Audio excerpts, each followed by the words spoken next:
Welcome back to Rough Cut Film Review. This is the second part of my review of Snowtown, and I'm really surprised actually. I didn't have that much in the way of notes. I guess I've just waffled on, but Snowtown is now the first single film review that's made it over into a second part, and this is all due to YouTube and, you know, me being a skinflint and not being able to, you know, not actually being paid to do this. So anyway, so where are we? So back on track, Snowtown.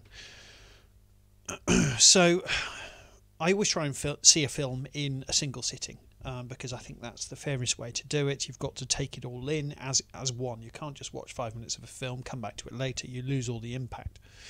So I actually had to stop watching Snowtown. There's two key scenes which are tough. I got over the first one, and the second one I just had to stop that film. I was sitting there with my head in my hands, and I was really upset. And you know, I do not get upset by many films, and this had me. I was upset. I just had to stop the film and start on my Christmas special in earnest, and I watched the film Elf, and then the following day I came back to Snowtown. The thing is, it doesn't blink, so we've got these two scenes. In a gory horror, you know, we see generally there's sort of a game of chicken going on behind the scenes between the people that make the film and the audience.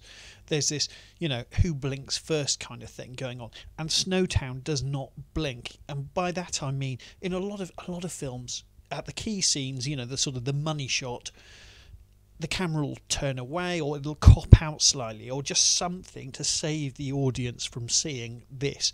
And Snowtown does not do that. It doesn't blink. The toughest moments in the film are all up there on camera, whether we are looking at them directly or, crucially, we are seeing other people's reactions to what's happening.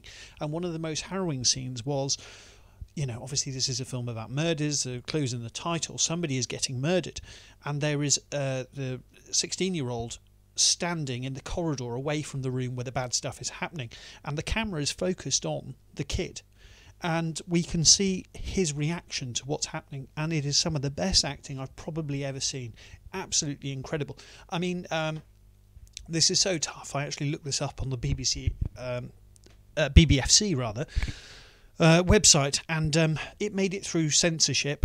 Not only that, it made it through with no cuts. I'm surprised there weren't things cut out of this for an 18, but 18s these days aren't what they were 20 years ago.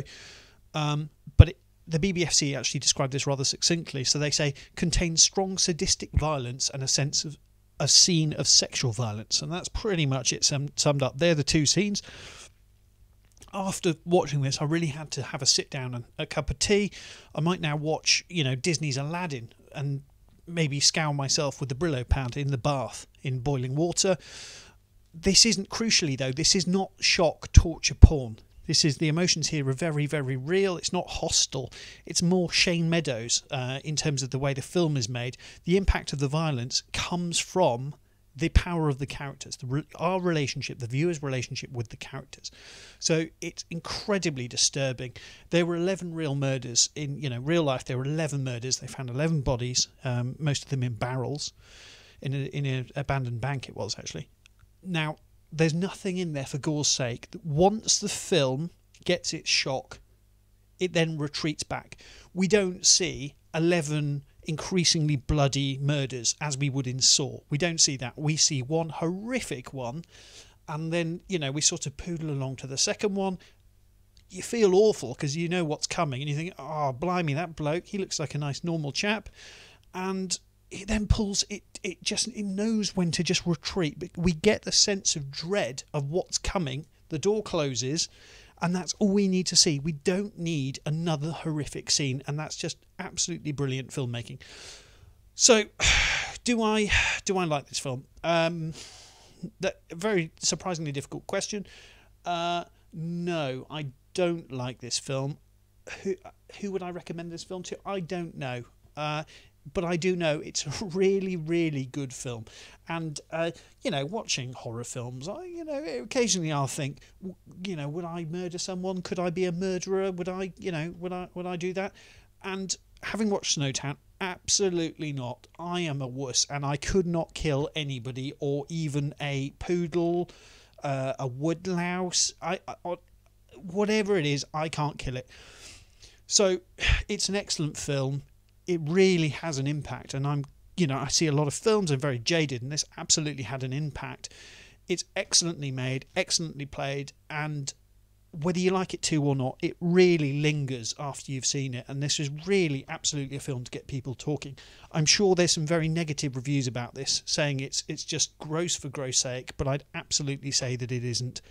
It is a remarkable film, and if you've got the stomach for it, and you do need a Vindaloo style stomach, I would really recommend this film, because it leaves an impression on you like very, very few things do.